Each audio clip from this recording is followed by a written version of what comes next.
Sabemos que llegó a ser un gran líder, que de hecho hasta el día de hoy se honra la vida de Moisés en Israel. Y allí, hermano, lo tienen como una de las personas más grandes que ha usado y que ha servido a Dios.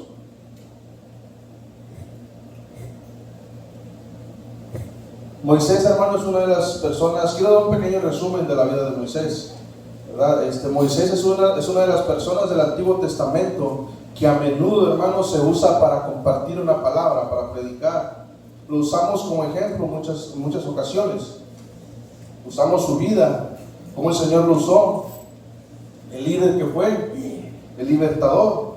Y es que, hermano, Moisés nació con un propósito. Y el propósito de Moisés era para cumplir la palabra que Dios le dio a Abraham. La palabra que Dios le dio a Abraham era de que Abraham iba a tener muchos hijos, iba a tener muchedumbre y iba a llegar a ser la nación. Pero dice también, hermano, parte de la promesa, que el pueblo de Israel iba a ser oprimido por 400 años. O sea que iba a ser esclavo por 400 años. Y aquí es donde entra el propósito de Moisés. Dios le dice a Abraham: va a ser oprimido por 400 años, pero después saldrán de allí en victoria. Serán libertados, serán enriquecidos y saldrán en victoria. Y ese es el propósito del nacimiento de Moisés, porque Moisés llega a ser el libertador del pueblo de Israel, de los judíos. Moisés, hermano, hizo grandes señales, hizo milagros, hizo prodigios con la vara de autoridad que Dios le dijo que usara. Pero sabe, hermano, el hombre que miró una columna de nube y una columna de fuego, Moisés, el hombre que fue llamado a subir al monte para recibir la palabra de Dios, él se enamoró tanto, hermano, de la gloria y del poder de Dios, que no se conformó con ver los milagros, con ver las señales, con ver los prodigios, sino que él quería conocer de cara a cara a aquel que hacía todo posible. Él quería conocer a aquel Dios que portaba toda esa gloria. Y por eso es que pasaba tanto en la presencia de Dios. Tanto, hermano, que su rostro resplandecía. Y es que, hermano, cuando usted pasa tiempo en la presencia de Dios, su rostro lo refleja. Cuando usted predica, cuando usted da una palabra, la unción que usted porta lo refleja. Cuando usted canta un canto, cuando usted habla a una persona de la palabra de Dios, allí es donde se muestra la relación que usted tiene con Dios.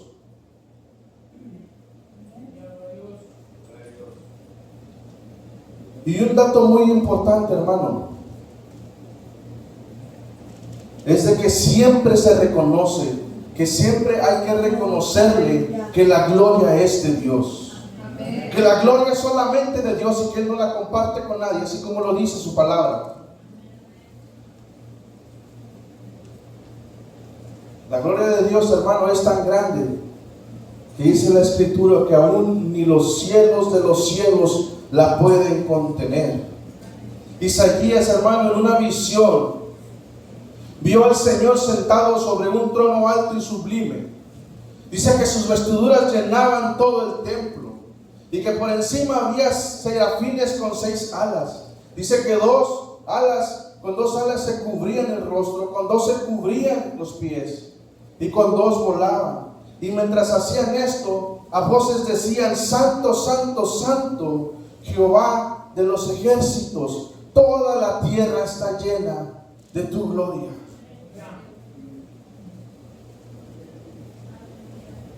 Amén. Y es que, hermano, todo fue hecho por Él y para Él. Es únicamente de Él.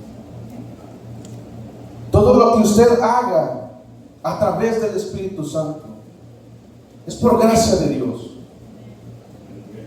Todo lo que usted hace es por Él y es para Él, porque todo, hermano, vuelve a Él.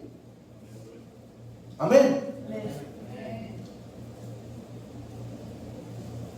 ¿Cuántos pueden dar un aplauso al Señor, hermano?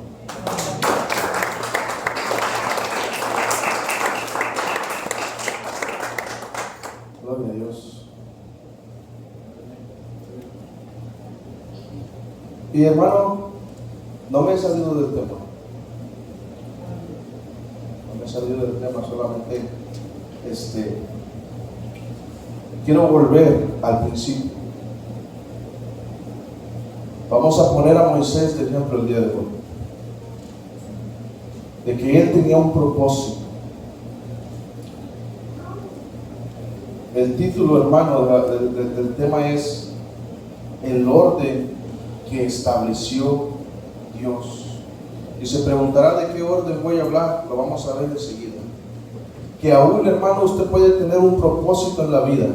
Usted puede tener un llamamiento del Señor, y Dios le puede a usted dar cuál es ese propósito. Le puede dar a conocer cómo y cuándo hará las cosas. Pero aunque el Señor le dé todo eso, usted no lo va a poder ejecutar si no ordena su vida.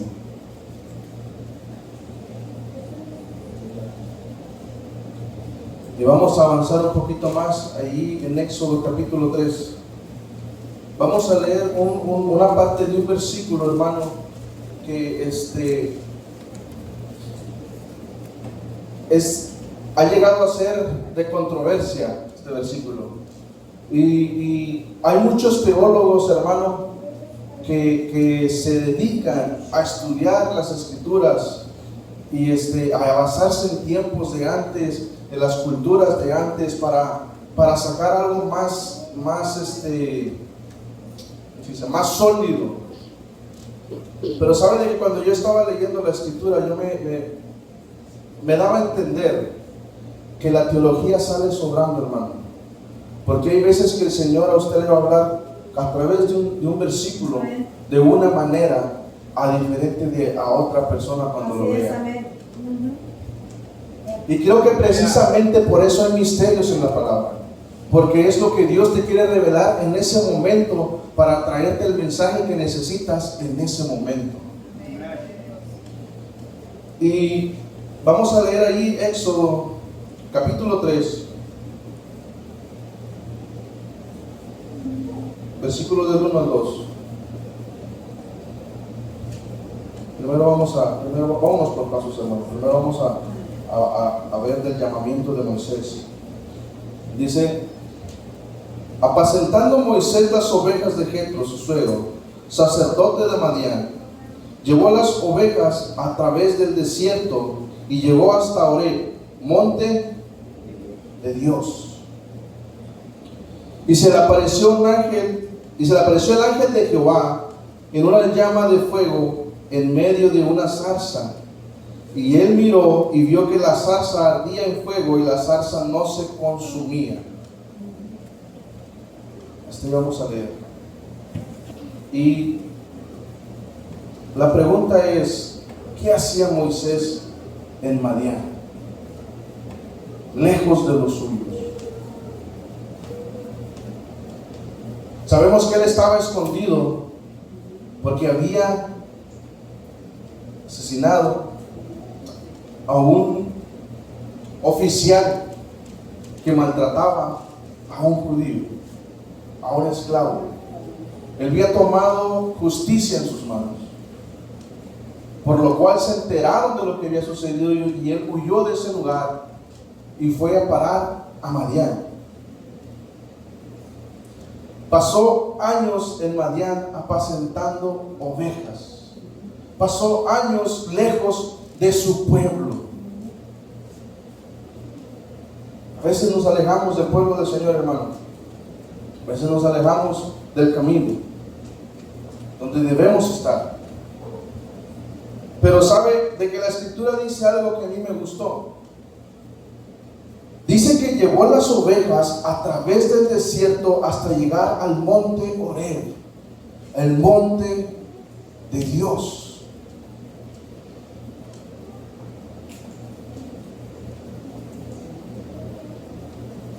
regresó al monte de Dios. Por mucho tiempo estuvo alejado, pero regresó, se acercó.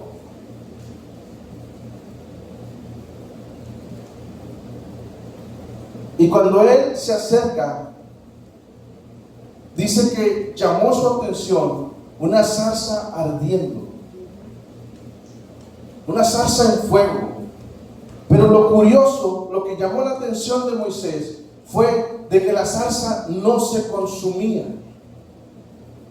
¿Sabemos lo que es una zarza, hermano? Es un pequeño árbol. Si usted le prende el lumbre, se va a apagar en, no sé, 3 minutos. Pero esta zarza no se consumía.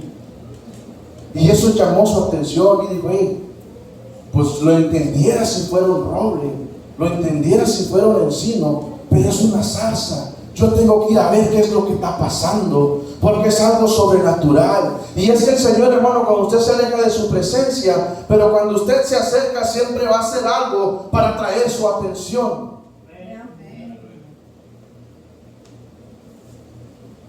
Era algo que tenía que investigar.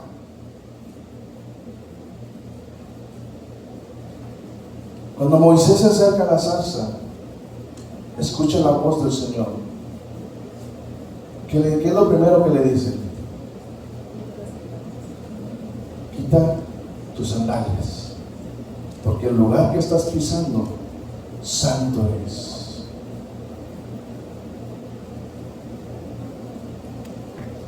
Y es que Moisés venía de caminar de tierras de Madián, tierras de un pueblo que no era del Señor. Cargaba la culpa de un asesinato. Moisés, quita lo que traes, porque este lugar es santo. ¿Sabe, hermano, qué es la diferencia al día de hoy? De que usted se puede acercar al Señor con todas esas culpas, con todos esos pecados, y Él lo va a limpiar.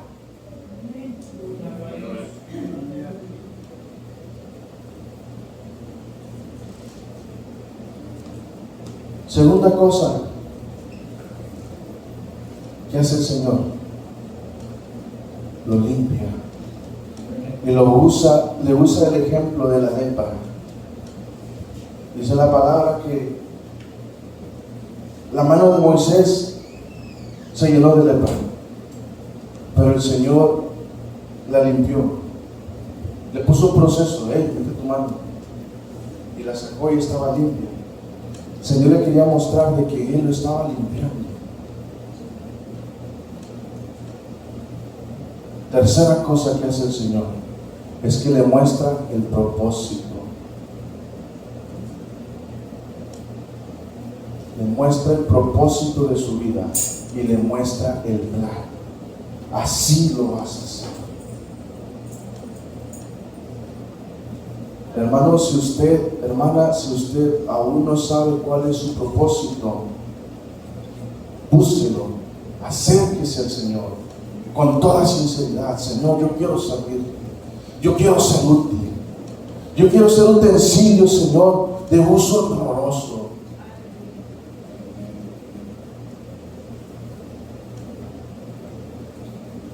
Amén.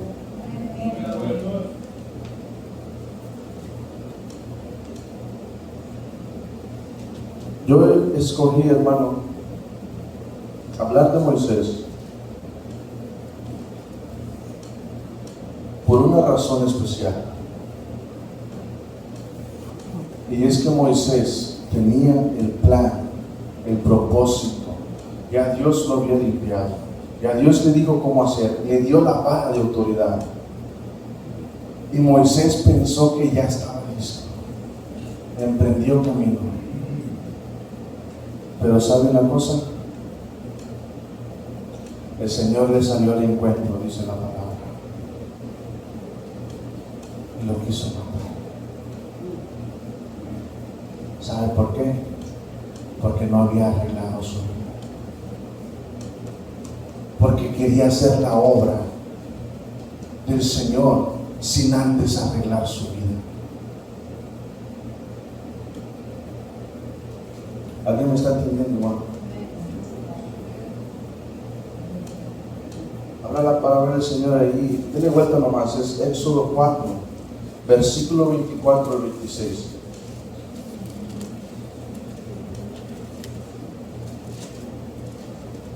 Dice: y aconteció en el camino que en una posada Jehová le salió al encuentro y quiso matar.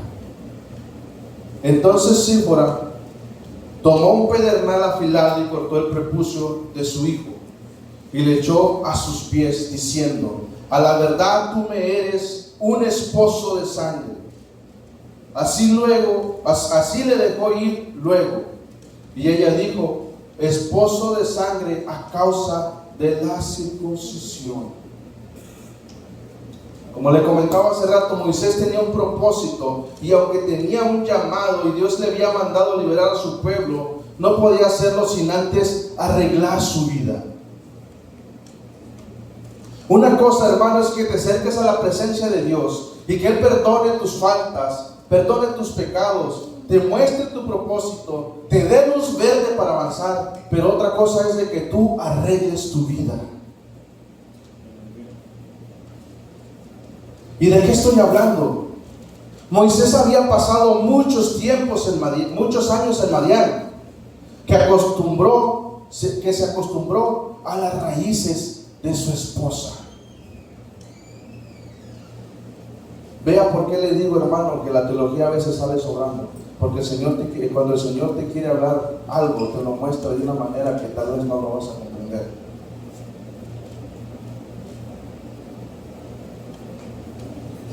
Y esto es el centro de la enseñanza. Este es el centro del tema. Y Moisés había pasado tanto tiempo en las tierras de Madián, lejos de su pueblo, que se había acostumbrado a las culturas de su esposa. ¿Sabe por qué, hermano?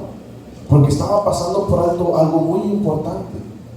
Y es que el pueblo de Israel, los judíos, ellos hacían el pacto de circuncisión a los 8 días de nacer el hijo.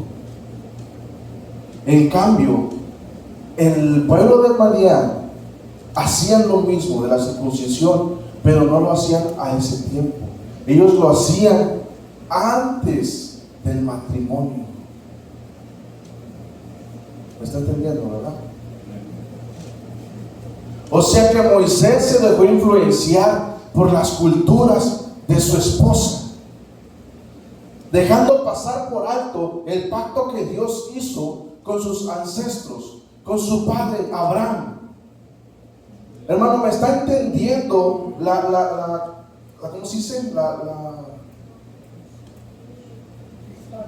La grandeza de esa falta?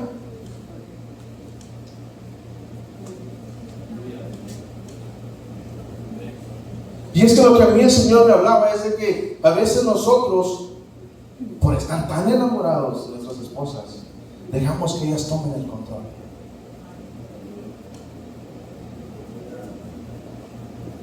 ¿Amén o no amén? Antes de que continúe con este tema, hermano, quiero decirle una cosa. Yo no quería predicar esto, y le puedo enseñar el mensaje que yo traía. De hecho, el título del mensaje que yo traía es: no desampares las obras de tus manos. Pero cuando yo estaba con ese mensaje, yo no lo sentí. Y cuando yo no siento un mensaje, yo no lo voy a predicar. Y la razón por la que le digo esto es porque no pretendo hacer a la mujer menos, y no pretendo tirarle a la mujer. Pero el Señor me estaba mostrando que para que tú sirvas, tienes que acomodar tu vida en el orden que yo no establecí, que no estableció el pastor, que no estableció la iglesia, que no estableció una organización, sino que lo estableció Dios. Y como les decía hace rato, hermano, nosotros a veces, por estar tan enamorados, dejamos que la mujer tome control de todo. lo cual no es aprobado por Dios. ¿Sabe? Cuando nos casamos, prometemos una cosa delante de Dios a nuestra pareja, y es amarnos y respetarnos hasta el último día. Pero ¿sabe qué significa respetar? Respetar es dar el lugar que cada uno se merece.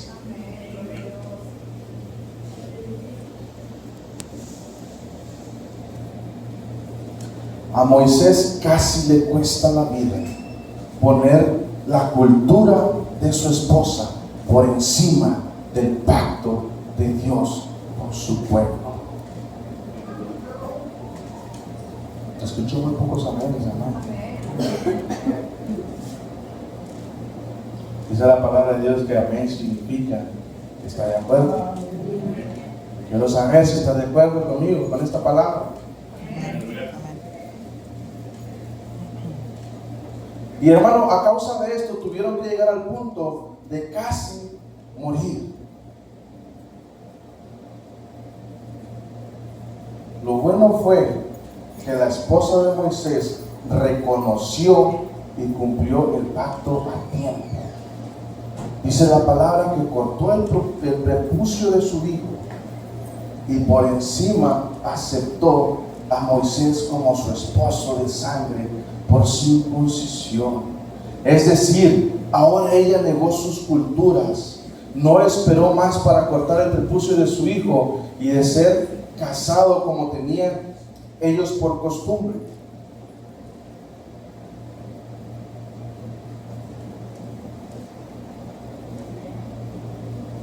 Cuando ella hace esto, Dios inmediatamente le perdona la vida a Moisés.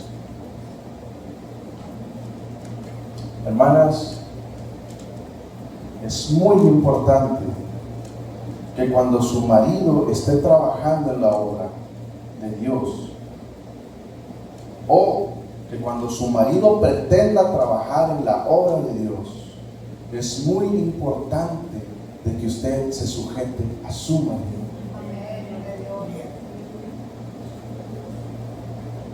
Hay muchos hombres, hermanos cristianos, hombres de Dios, que conocieron su propósito.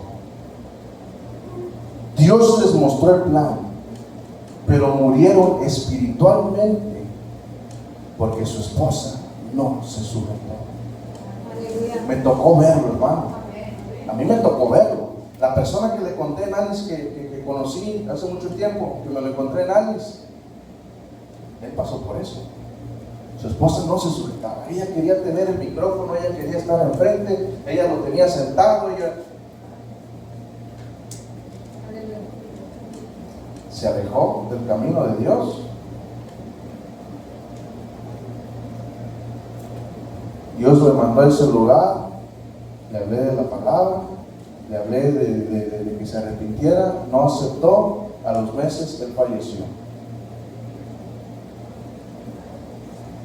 Hay muchos hombres cristianos, hombres de Dios, que mueren espiritualmente porque su esposa no se sabe sujetar. Y es que, hermano, primeramente, un hombre de Dios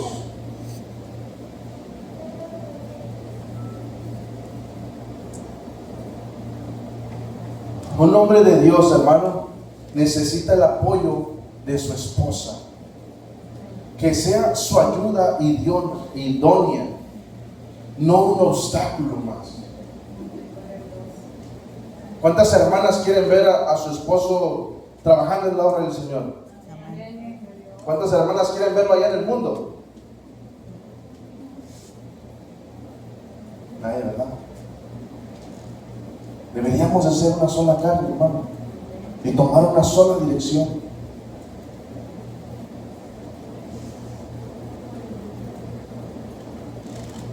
Para que el ministerio o el propósito de Dios en su esposo se cumpla, necesita ser aprobado por Dios, que Dios lo acompañe en el proceso, pero también necesita que su mujer le brinde el apoyo.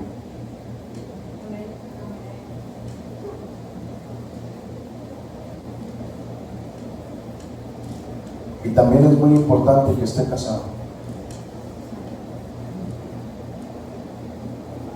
Amén.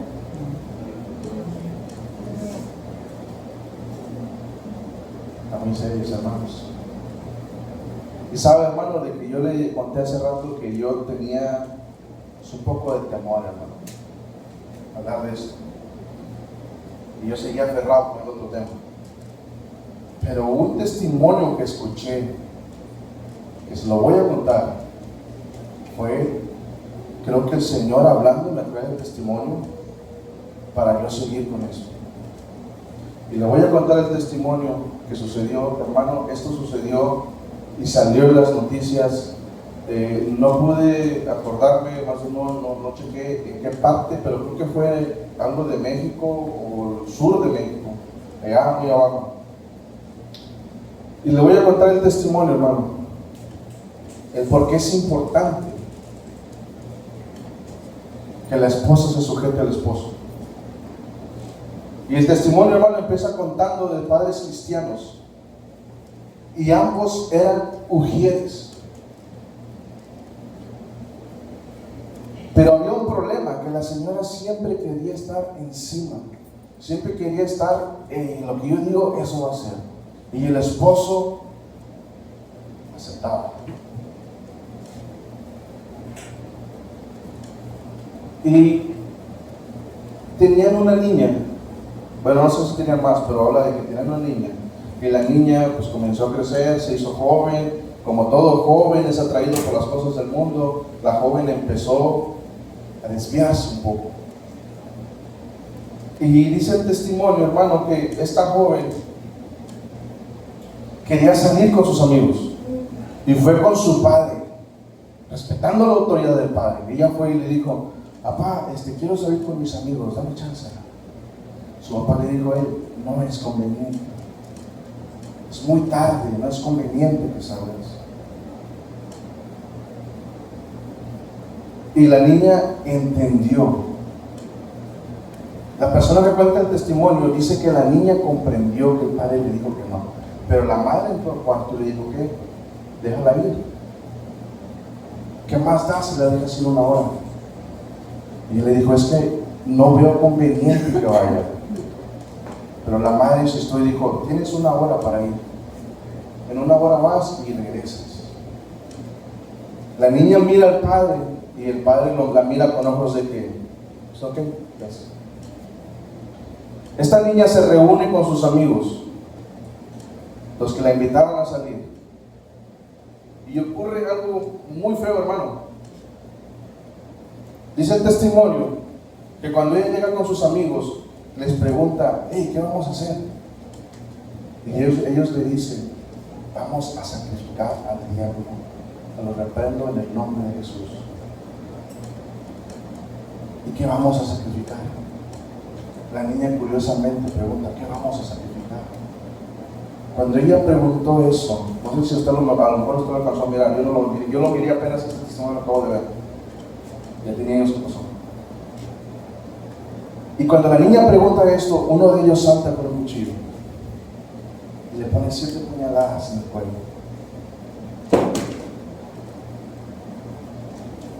Y hermano, la asesina. La niña no regresa, la joven no regresa a su casa. Los padres se empiezan a preocupar. ¿Dónde está? No contesta. Ya le mandé mensaje, ya le llamé, pero no regresa.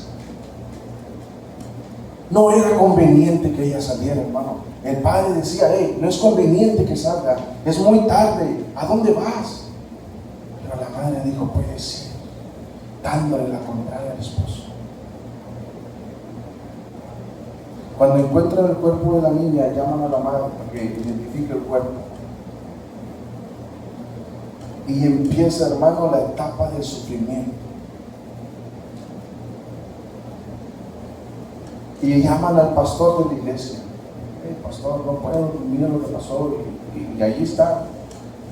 Y hermano, esto que sucedió le afectó hasta al pastor. como todo pastor, mira lo que le pasa a sus ovejas y pues también lo siente. Y hermano, este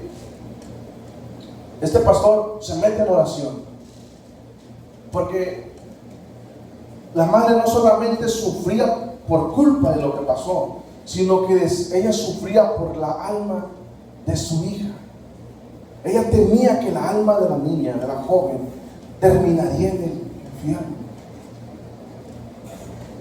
Y esto los tenía con eso, ¿cómo diré? Como atados a eso, como preocupados por eso. Y el pastor se mete en oración, se encierra y se mete en oración. Y cuenta el testimonio, hermano, de que el pastor recibe de parte del Señor confirmación de que la niña fue salva, de que Dios la salvó, de que la alma era salva. En eso, no recuerdo cómo estuvo, pero llega una mujer y le dice a la madre de la joven: hey, no llores. Una mujer desconocida, y le dice: no llores más, tu hija es salva. Y la madre pide confirmación, y la confirmación Dios se la da al pastor, y el pastor le dice, bueno, antes de eso, hermano, de que el pastor le dijera, dice el testimonio que el pastor estaba dormido y llorando, hermano. Una de las lágrimas cayó en un versículo que se lo voy a leer.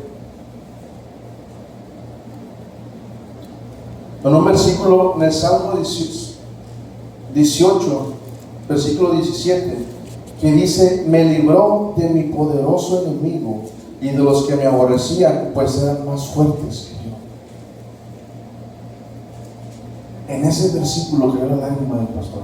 El pastor comprendió que su sueño era una confirmación de que el alma de la joven era salva. Yo no sé si usted puede creer esto, hermano, pero yo se lo voy a seguir contando. Y hermano, yo he entendido algo, de que a veces el ser humano muere antes del tiempo. A veces muere en su tiempo y a veces muere antes del tiempo. Isaías 57, el 1 y el 2, es lo que me lleva a creer esto. Yo lo voy a leer una versión que es la NTV, porque lo describe un poco más como lo entiendo yo. Dice: la buena gente se muere. Muchas veces los justos mueren antes de que llegue su hora, pero a nadie parece importarle, porque tampoco se lo pregunta a sí mismos. Parece que nadie entiende que Dios los está protegiendo del mal que vendrá, pues los que andan por el camino de la justicia descansarán en paz cuando mueran. Tal vez no era el tiempo de la joven.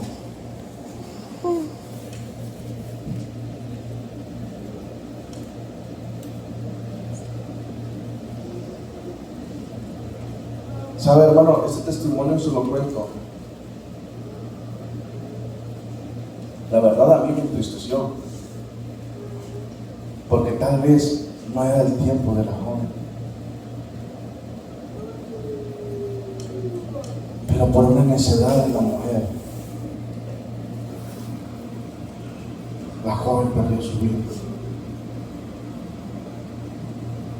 Y es que, hermano, Dios hizo al hombre a su imagen y semejanza. Lo podemos encontrar ahí en Génesis, no lo vamos a leer, hermano, pero Dios hizo al hombre a su imagen y semejanza. Y una cosa más, le dio autoridad para señorear, para sojuzgar la tierra. Se la dio al hombre, no a la mujer. La mujer, a diferencia, fue creada de la costilla del hombre, como diciendo: tú dependes.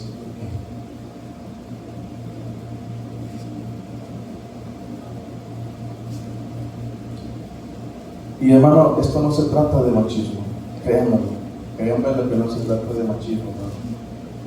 trata del orden que estableció Dios. Moisés casi pierde la vida y no cumple su propósito porque se dejó sujetar a las culturas de su mujer. ¿Sabe quién es el que quiere someter al hombre? ¿Sabe quién? Hermano, contéstame. ¿Sabe quién es el que quiere someter al hombre? Cuidado. Cuidado. Cuidado con ese espíritu.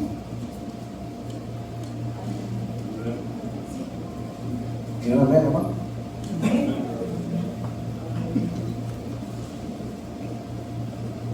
Para que Moisés comenzara su ministerio, tenía que arreglar primero su vida.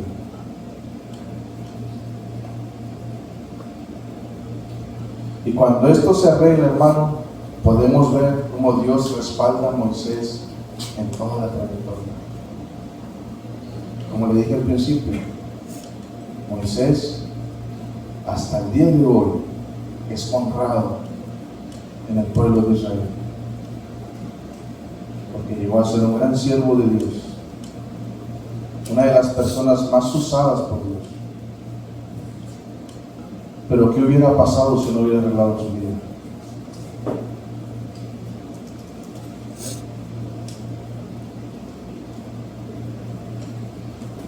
Así que, hermanas, recuerden que son ayuda idónea de su marido. Tenga siempre en mente que tiene un marido que está buscando de Dios. Si su esposo está en la iglesia, hermano, usted lo mira que está entregado a Dios, ¿qué más quiere, hermano? ¿Qué más quiere? ¿Qué más le puede pedir? A lo mejor tal vez no le lleva flores, no le lleva un chocolate, pero hermano, hermana, muchas de las veces esas personas que llevan chocolates y que llevan flores no nomás se la llevan a ustedes, se la lleva a alguien más.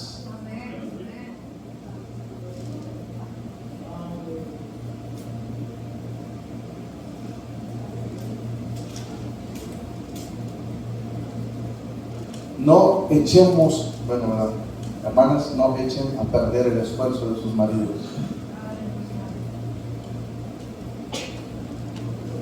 Habla la palabra del Señor ahí en Eclesiastés, capítulo 9, capítulo 4, versículo 9. 4:9.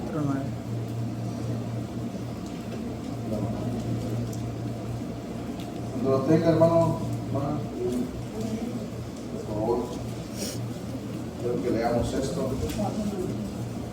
Eclesiastés 4, 9 al 12. ¿Dónde estamos usando? Amén. Y dice así la palabra del Señor. Eclesiastés 4, versículo 9 al 12 dice: mejores son dos que uno, porque tienen mejor paga de su trabajo. Está hablando de dos, ¿verdad? Porque si cayeren, el uno levantará a su compañero. O sea, que ve por qué tenemos que estar en los mismos sentidos, en el mismo pensar. Si usted lo mira que cae, levanta. Igual, si el hermano mira que la hermana se está desanimando, vamos a orar. Dice: porque si cayere, el uno levantará a su compañero, pero hay del solo que cuando cayere no habrá segundo que lo levante. También, si dos durmieren juntos, se calentarán mutuamente. Mas ¿cómo se calentará uno solo? Y el 12 dice: y si alguno prevaleciere contra uno, dos resistirán. Y al final dice: y cordón de 3 dobleces no se rompe fácilmente. Hermano, si usted agarra una cuerda con un hilo, se va a romper fácil. Si usted agarra una cuerda que tiene 2 hilos, pues hay más o menos. Pero si usted pone una cuerda con 3 hilos, va a resistir más. Lo que la escritura quiere decir aquí, hermano, es de que usted sea un cordón, su esposa sea el segundo cordón, y que el tercer cordón sea el Espíritu Santo de Dios, el que lo guíe a toda justicia y a toda verdad.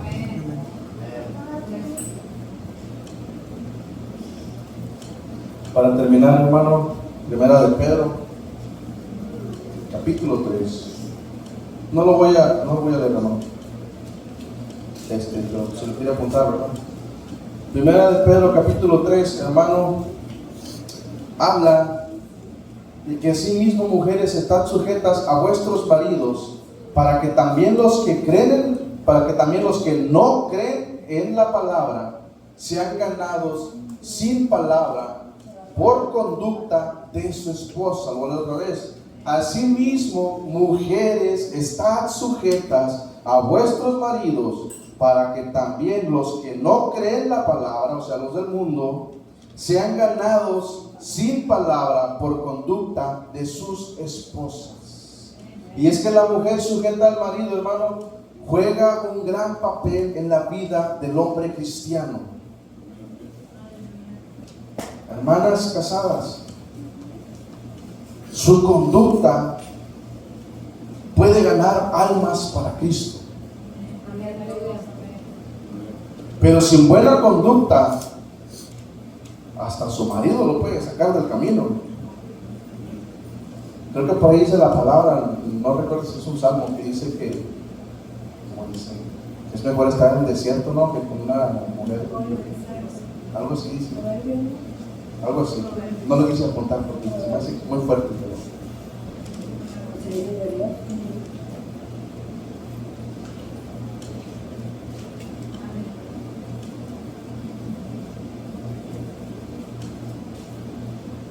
Y hablábamos, hermano, de la conducta de la mujer, ¿verdad? Cuando la mujer es obediente a su marido, eso enamora a su marido. Créamelo, hermano, eso enamora, hermana, créamelo, eso enamora a su marido. ¿Y sabe qué hace? Al mismo tiempo le predica a los del mundo. Porque cuando usted está con su esposa por la calle y los mira unánimes en el orden que Dios estableció, los de afuera van a decir: yo quiero eso en mi matrimonio. Yo quiero eso en mi matrimonio. Yo quiero tener eso en mi casa. Yo quiero tener eso en mi hogar.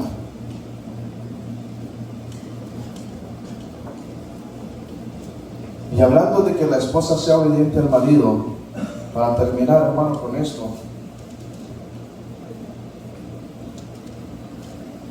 quiero moverlo a la iglesia. Ya voy a hablar en general, no solamente de la mujer, sino de la esposa. La iglesia, este templo, nosotros somos la esposa del amado. Sí, la conducta de la mujer puede ganar almas. Se imagina lo que puede hacer la iglesia cuando tiene una conducta y un orden que el Señor ha establecido.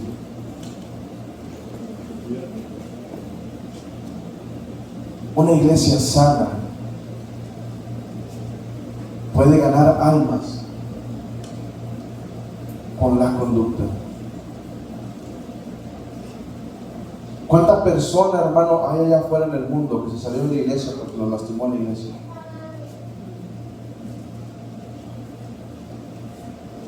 ¿Cuánta gente hay allá afuera que no quiere saber nada de Dios por culpa de una iglesia?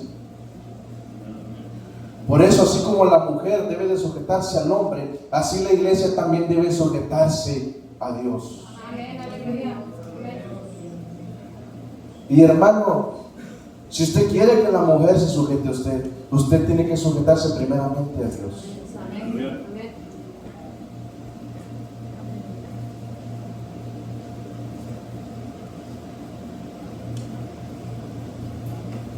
Amén. Yo creo que con esto es suficiente, hermano. No quiero tomar más tiempo. Creo que con esto es suficiente para entender que tenemos un lugar, cada quien, que tenemos que respetar. Y que si el hombre pretende trabajar en la obra de Dios, primeramente tiene que arreglar su vida. Buenos de pie, hermano. Espero que esta enseñanza, hermano, haya tocado la vida de alguien.